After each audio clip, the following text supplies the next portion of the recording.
ഓം നമോ ഭഗവതേ വാസുദേവായ.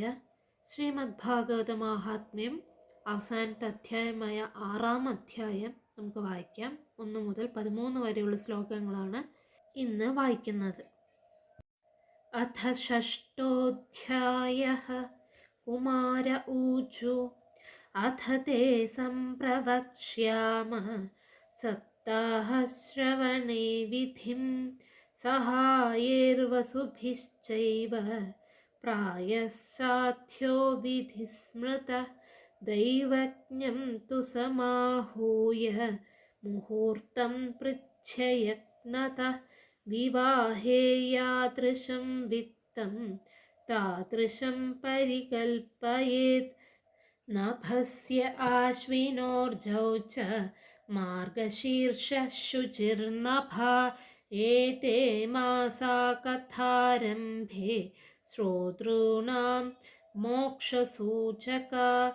മാസാനാം വിപ്रहेയാനി താനി ത്യാജാനി സർവഥാ. സഹായാശ്ചേതരേ തത്ര കർത്തവ്യാസോദ്യമാശ്ച യേ. ദേശേ ദേശേ തഥാ സേയം വാർത്താ പ്രേഷ്യാ പ്രയത്നത. ഭവിഷ്യതി കഥാ ഛാത്ര ആഗന്തവ്യം കുടുംബിഭിഃ. ദൂരേ ഹരികഥാ കേചിത് ദൂരേ ചാച്യുത കീർത്തന. സ്ത്രിയഃ ശൂദ്രാദയോ യേ ച തേഷാം ബോധോ യതോ ഭവേത്. ദേശേ ദേശേ വിരക്തായേ വൈഷ്ണവാ കീർത്തനോത്സുകാ. തേഷ്വേവ പത്രം പ്രേഷ്യം ച തല്ലേഖനമിതീരിതം. സതാം സമാജോ ഭവിതാ സപ്തരാത്രം സുദുർലഭ. അപൂർവരസരൂപൈവ തഥാ ഛാത്ര ഭവിഷ്യതി. ശ്രീഭാഗവത പീയൂഷപാനായ രസലംബടാ.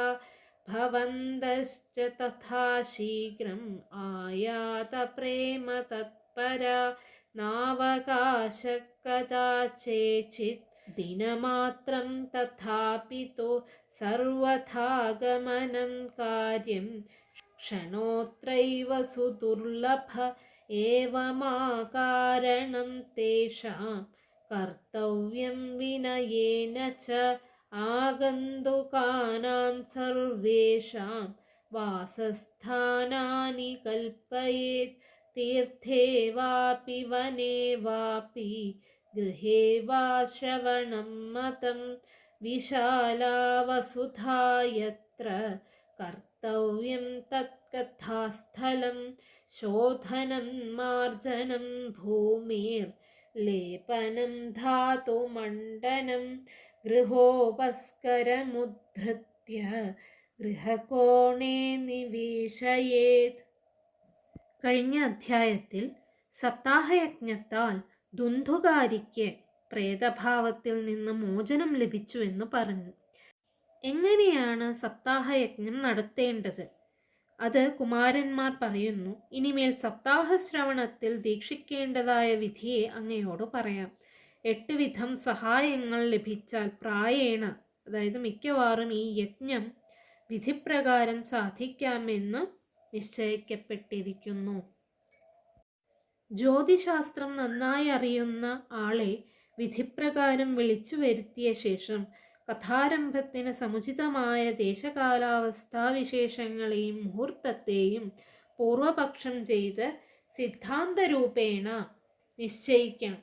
വിവാഹം നടത്തുന്നതിൽ മനസ്സ് എത്രത്തോളം സന്തോഷമുണ്ടാകുമോ ആ വിധം സന്തോഷം സപ്താഹയജ്ഞം നടത്തുമ്പോൾ ഉണ്ടായിരിക്കണം.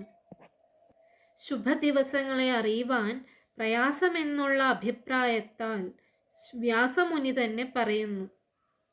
നഭസ്യം അതായത് കന്നിമാസം, ആശ്വിനം തുലാമാസം, ഊർജം കാർത്തിക മാസം വൃശ്ചികം, മാർഗശീർഷം ധനുമാസം, ശുചി കർക്കിടക മാസം, നഭസ് ചിങ്ങമാസം എന്നീ മാസങ്ങൾ കഥാരംഭത്തിന് യോഗ്യങ്ങളും ശ്രോതാക്കന്മാർക്ക്, അതായത് കേൾവിക്കാർക്ക് മുക്തിയെ നൽകുന്നവയുമാകുന്നു. ബ്രഹ്മാവിന് നഭസ്യമെന്നു പേരായ മാസത്തിൽ, അതായത് കന്നിമാസത്തിൽ, ശ്രീഹരി തന്നെ ചതുശ്ലോകി സംയുതമായ കൂടിച്ചേർന്നതായ, അതായത് ചതുശ്ലോകി ഭാഗവതം കേൾപ്പിച്ചു.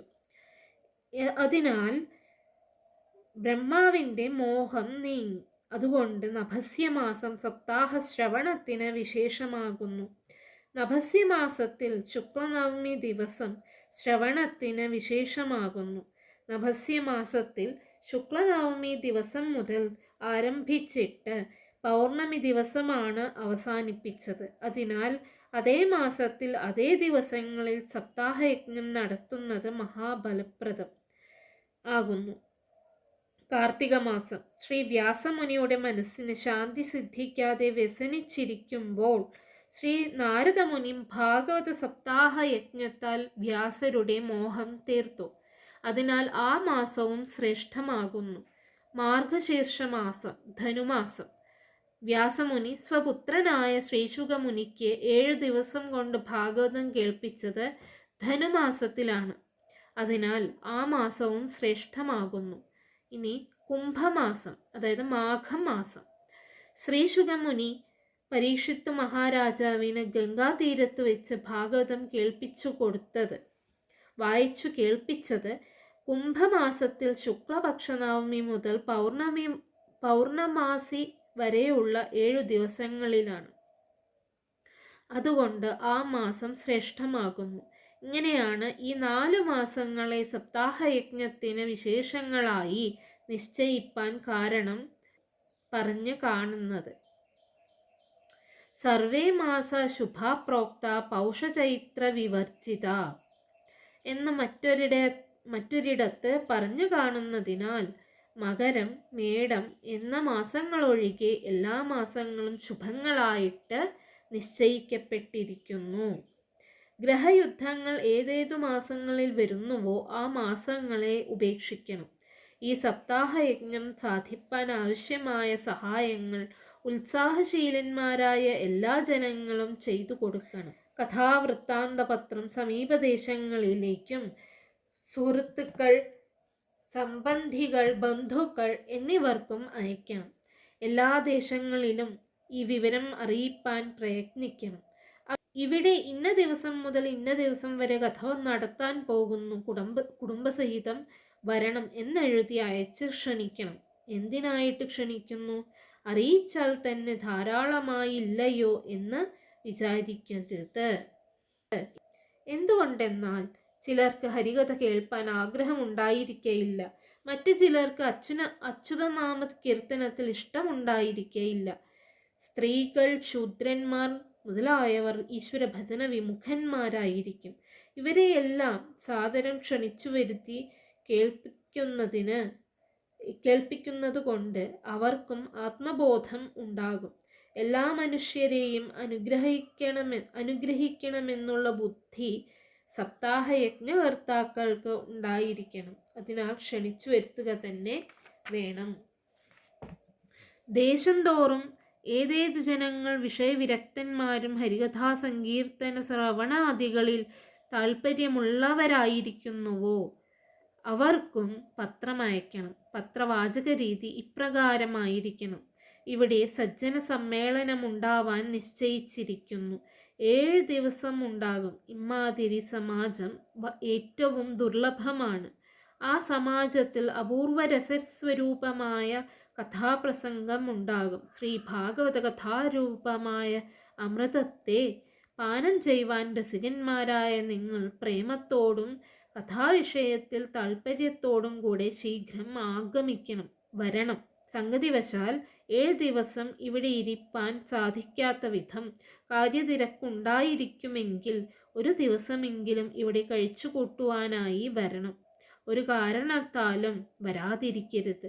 ഇമ്മാതിരി അവസരം ദുർലഭമായിരിക്കും. അവിടെ വന്നു ചേരുന്നവർക്കെല്ലാം വാസസ്ഥലങ്ങളെയും മറ്റ് സൗകര്യങ്ങളെയും കാലേക്കൂട്ടി തന്നെ ഏർപ്പാട് ചെയ്യണം. പുഷ്കരാദി പ്രസിദ്ധ തീർത്ഥസ്ഥലങ്ങളിലോ വൃന്ദാവനാദി സുപ്രസിദ്ധ കാടുകളിലോ സ്വന്തം ഗൃഹത്തിലോ സപ്താഹയജ്ഞവും ശ്രവണവും ആവാമെന്ന് നിശ്ചയിക്കപ്പെട്ടിരിക്കുന്നു. കഥാപ്രസംഗത്തിനായി തീർച്ചപ്പെടുത്തുന്ന സ്ഥലം വിശാലമായിരിക്കണം. കഥാപ്രസംഗം നടത്തുന്ന സ്ഥാനം വേണ്ടതുപോലെ ശോധന ചെയ്യണം. പഞ്ചഗവ്യാദി കൊണ്ട് ശുദ്ധി വരുത്തണം. ഗോമയം തേച്ചു നന്നാക്കണം. ഗൈരികാദികൾ കൊണ്ട് കോലമിട്ട് അലങ്കരിക്കണം. ഗൃഹത്തിലുള്ള കട്ടിൽ, പീഠം, അമ്മിക്കല്ല് മുതലായ സാധനങ്ങളൊന്നും അവിടെ ഉണ്ടായിരിക്കരുത്. അതെല്ലാം ആ സ്ഥലത്ത് നിന്നും നീക്കം ചെയ്ത് ഗൃഹത്തിൻ്റെ ഒരു മുക്കിലായിട്ട് വെക്കണം.